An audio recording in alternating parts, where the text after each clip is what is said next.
তিনি বুঝতে পারছেন না এখন তাকে চড় মেরে খবরে টিকে থাকতে হবে। তিনি আর যাই করুন তিনি শুভেন্দু অধিকারীর সমসাময়িক হতে পারবেন না। তিনি কালকে যেরকম প্রকাশ্যে চড় মেরেছেন আমি দেখেছি টিভিতে, আমাকেই তো পার্সোনালি উনি ফিজিক্যালি করেছিলেন, চড় মেরেছিলেন। হ্যাঁ, মমতাদি অনেক সময় অনেক চড় মারতেন, এইরূপ দেখিনি। হতাশার একটা নিকৃষ্ট উদাহরণ হচ্ছেন মমতা বন্দ্যোপাধ্যায়। ঋতব্রতকে দলে এনেছিল কে? এই মমতাদি তো দলে এনেছিলেন। একদিন ঋতব্রতর হাতে মমতাদি মার খেয়েছিলেন, মমতাদি ভুলে গেছেন সেটা। পাপ বাপকেও ছাড়ে না। অভিষেকের কিন্তু জেল যাওয়া অবধারিত। মমতাদির তো দুর্নীতির কোনো শেষ নেই, যে কোনো একটা দুর্নীতিতে মমতাদি should go to the jail. তিনি বুঝতে পারছেন যে তার কাছে এখন আর কেউ নেই, সব বাউন্ডারি বা ওভার বাউন্ডারি সব মারছেন বর্তমান চিফ মিনিস্টার। হতাশায় মেরেছে। বাংলায় ভূতটাকে, বাংলায় ভূতেরা সাদা কাপড় পরে, তো মমতা সাদা কাপড় সবসময় পরে। কুণালদা খুব বড় সাংবাদিক, আমি তার সাংবাদিকতার প্রশ্নে কিছু বলতে চাই না। তখন তো উনি বলেছিলেন যে সারদার সব থেকে বড় বেনিফিশিয়ারি যে সে কালীঘাটে থাকে। কুণালদাকে সেটা ভুলে তিনি কালকে যেরকম প্রকাশ্যে চড় মেরেছেন আমি দেখেছি টিভিতে, তখন তিনি আমরা যারা আশেপাশে থাকতাম সহকর্মী তাদের দু একজনকে আমাকেই তো পার্সোনালি উনি ফিজিক্যালি করেছিলেন, চড় মেরেছিলেন। হ্যাঁ, একবার মনে আছে কংগ্রেসের বন্ধ হচ্ছে, মমতাই তখন যুব কংগ্রেসের সভানেত্রী। সিপিএম এর কিছু উগ্র সমর্থক কংগ্রেসের মিছিলে ঢিল ফিল মারছে, তাতে আমরাও ছিলাম, আমি ছিলাম, ওরা ভাইরা ছিল। ওর ভাইরা খুব উত্তেজিত, দিদি আমাদের মিছিলে মেরেছে, কি বলে ঢিল মেরেছে। উনি আমাকে মুটি বলে ডাকতেন, মুটি তুই দেখেছিস? হ্যাঁ দিদি দেখেছি। তুই কিছু বলি না কেন? দিদি ওরা এত উগ্র ছিল যে আমাদের কিছু বলার মতো ক্ষমতাই ছিল না, তাহলে আমাদের হাতে ইট পাটকেল নিয়ে মানে চলতে হতো। আমাকে ঠাস করে একটা চল, হ্যাঁ। তখন ওনার যে সিপিএম সমর্থকরা আমাদের ঢিল মেরেছিল কংগ্রেসের মিছিলে, তার সেটা ওনার আত্মীয় হয়, তারা ওনার আত্মীয়, নিকট আত্মীয়। সে বললো দিদি সোনালি তো কিছু করেনি, চুপ করো। তো দিদির উগ্রমূর্তির সামনে আমি মাথাটা নিচু করে, আমার দু চোখ ভরে গেল জলে। এগুলো তোরা চুপ কর, তুই চুপ কর। দিদির এখন হয়তো উত্তেজনা হয়েছে, হয়তো। না না দিদি তোমার উত্তেজনা হওয়া তো স্বাভাবিক, তুমি তো যুব কংগ্রেসের সভানেত্রী। আমি কাঁদতে কাঁদতে মাথা নিচু করে বেরিয়ে চলে আসলাম। কালকে তিনি বুঝতে পারছেন যে তার কাছে এখন আর কেউ নেই, সব বাউন্ডারি বা ওভার বাউন্ডারি সব মারছেন বর্তমান চিফ মিনিস্টার। হতাশায় মেরেছে। তাকে তো খবরে টিকে থাকতে হবে, কিছু একটা করে। তিনি এক সময় সবুজ মোমবাতি নিয়ে মিছিল করলেন, সেখানে ভিড় হলো না খুব একটা। কিন্তু আজকে এবিভিপির মানে অখিল ভারত বিদ্যার্থী পরিষদের আজকে জন্মজয়ন্তী। আমি সমস্ত ছাত্রছাত্রী ভাই বোনেদের আমি শুভেচ্ছা জানাচ্ছি। আপনারা অন্যায়ের বিরুদ্ধে প্রতিবাদ করুন। আমি তো এক সময় তৃণমূল ছাত্র পরিষদের রাজ্যের প্রেসিডেন্ট ছিলাম। আমার মনে আছে আমি 28 আগস্টটা খুব মন প্রাণ দিয়ে করতাম। তিনি তখন অনেক কিছুই বলবেন যে তিনি এইরূপ দেখেননি, তারও এরূপ আমরা দেখিনি। আমি তো তার দীর্ঘদিনের ছায়া সঙ্গী ছিলাম, তারও এরূপ আমরা দেখি। মমতাদি অনেক সময় অনেক ধমক দিতেন, অনেককে মানে চপেটাঘাত করতেন, চড় মারতেন, এইরূপ দেখিনি। হতাশার একটা নিকৃষ্ট উদাহরণ হচ্ছেন মমতা বন্দ্যোপাধ্যায়। তিনি বুঝতে পারছেন না এখন তাকে চড় মেরে খবরে টিকে থাকতে হবে।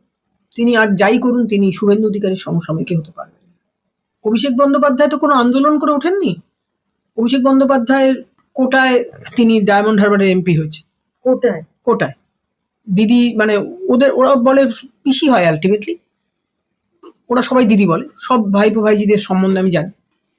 অভিষেক, আকাশ, অঙ্কেশ, আবেশ, তৃণা, পুণ্যি তৃণার থেকে বড়। পুণ্যি কিন্তু দিদির পুণ্যি কিন্তু দিদির নিজের বোনের মেয়ে। তার ভালো নাম হচ্ছে অদিতি গায়েন। তারাও কিন্তু সবাই দিদি বলে। অভিষেক বন্দ্যোপাধ্যায় দিদির কোটায় উঠেছে। মমতা বন্দ্যোপাধ্যায় যেমন ছাত্র রাজনীতি করে উঠেছে, মমতা বন্দ্যোপাধ্যায় মানেই একটা আন্দোলন, মমতা বন্দ্যোপাধ্যায় মানে একটা লড়াই, মমতা বন্দ্যোপাধ্যায় মানেই একটা সংগ্রাম। অভিষেকের পেছনে কোনো সংগ্রামের ইতিহাসই নেই। অভিষেক বন্দ্যোপাধ্যায় কোটায়। ভূতেরা নাকি সাদা কাপড় পরে, আর ভূতেরা নাকি জয় শ্রীরাম ধ্বনি শুনে পালায়। ভূতটা কি? বাংলায় ভূত তো মমতাদি। মমতাদি জয় শ্রীরাম শুনতেই পারেন না। জয় শ্রীরাম শুনতেই পারেন না। জয় শ্রীরাম শুনলে তিনি ওখান থেকে বেরিয়ে যান। আমি বললাম, বাবা তুই কি বলছিস? বলে, হ্যাঁ মা। ওর বন্ধুদের নাম করে বলে, অমুকে বলেছে, তমুকে বলেছে। তাই বাংলায় ভূতটাকে, বাংলায় ভূতেরা সাদা কাপড় পরে, তো মমতাদি তো সাদা কাপড় সবসময় পরে। মানে ঋতব্রতকে দলে এনেছিল কে? এই মমতাদি তো দলে এনেছিল। একদিন ঋতব্রতর হাতে মমতাদি মার খেয়েছিলেন, মমতাদি ভুলে গেছেন সেটা? অমিত মিত্র সাহেব এখন বেঁচে আছেন কিনা জানি না। অমিত মিত্র সাহেব তখন ফিনান্স মিনিস্টার অফ বেঙ্গল ছিলেন, আর মমতাদি তখন চিফ মিনিস্টার অফ বেঙ্গল ছিলেন। তারা দুজনে গেছিলেন কোনো একটা দিল্লির থেকে কিছু একটা পাওনা আদায় করে। তখন ঋতব্রত বন্দ্যোপাধ্যায় দাঁড়িয়ে থেকে মমতাদিকে পার্লামেন্টের সামনে বা আগে পরে কোথাও একটা ঋতব্রত বন্দ্যোপাধ্যায় মমতাদিকে ফিজিক্যালি ম্যালেন করছে। মমতাদি এসে ডাইরেক্ট বেলভিউতে ভর্তি হয়ে গেল।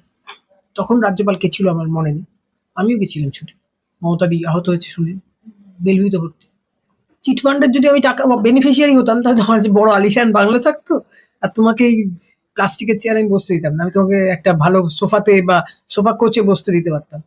যে নামগুলো জড়িয়েছিল সেই নামগুলো আমি তো চিটফান্ডের কোনো মানে, আমার মনে আছে একবার তখন প্রেসিডেন্সি কেসে তোমার দাদাই বলো বা জামাইবাবুই বলো, যাই বলো, ওনার নাম আসলো। আমি পরের দিন খুব ঘুমের ওষুধ খেলাম। আমি খেয়ে না ফোন করলাম অঞ্জলি জুয়েলার্স মালিক অনন্যাদিকে। অনন্যাদির কাছে কোনো মোবাইল থাকে না। তো ওনার একজন ম্যানেজার, বউবাজারের যে ম্যানেজার ছিলেন, এখন তিনি বউবাজারে নেই, বাড়িপুরে আছেন, গৌতম দা বলে ধরলেন। বললো, দিদি কি বলছেন বলুন। তখন আমি বললাম যে আমি ঘুমের ওষুধ খেয়েছি, নেশাগ্রস্ত। তখন আমি বললাম, গৌতম দা একটু দিদিকে ফোনটা দেওয়া যাবে? তখন বললেন, আপনি আমার ফোনে কথা বলতে পারেন। আমি বললাম, দিদিকে দিন, আমি তো আপনার সঙ্গে কথা বলতে চাইছি, ভদ্র হয়ে বলি। অন্যদি ফোন ধরলেন। আমার ঘরে তখন ছিল, তখন থাকতো গণেশ। দিদি বুঝতে পারলেন আমি অসুস্থ। বললেন, দিদি আপনি কিছু খেয়েছেন? তখন আমি বললাম, না, আমার সকাল হয়েছে ভোরবেলা। না, আমার এখনো কেউ কিছু খেতে দেয়নি। বললো, পাশে খেয়েছে। বললাম, গণেশ আছে। বললো, ওকে কি একটু ফোনটা দেওয়া যাবে? বললাম, হ্যাঁ দেওয়া যাবে। কেন দেওয়া যাবে? আমি গণেশকে দিলাম। বললো, তুমি ভাই কি করো আমি জানতে চাই না, তুমি দিদির কাছে আছো এটাই বড় কথা। তুমি দিদিকে, দিদি কি খান সকালে? বলে, বৌদি, ও দিদি বলে না, বলে বৌদি আমি চা খান, চা খেয়েছি। বলে, উনি বোধহয় একটু অসুস্থ, কিছু সলিড কিছু খাও। গণেশ নিজেই টোস্ট করে দিল, অমলেট করে দিল। আমি খেয়ে বললো, তখন ও বেল নিতে গেছে প্রেসিডেন্সি কেসে। তখন আমি বললাম যে আমি শুধু সুদর্শন সুদর্শন মানে সুদর্শন চক্রকে ডাকছি, কিন্তু আমি কাঁদতে কাঁদতে বলছি, দিদি আমার আজকে খুব বিপদ। তখন বলল, কি হয়েছে? তখন আমি বললাম যে আপনার দাদা এমনি আজকে প্রেসিডেন্সি কেসে বেল নিতে গেছে। সারদা চিটফান্ড কেলেঙ্কারি, রাজ্য সরকার পুরো জড়িয়ে পড়েছে। তখন আমি উঠে, সুদর্শন চক্র তো আমার ঘরে নেই, আমি সুদর্শন চক্রকে প্রণাম জানালাম।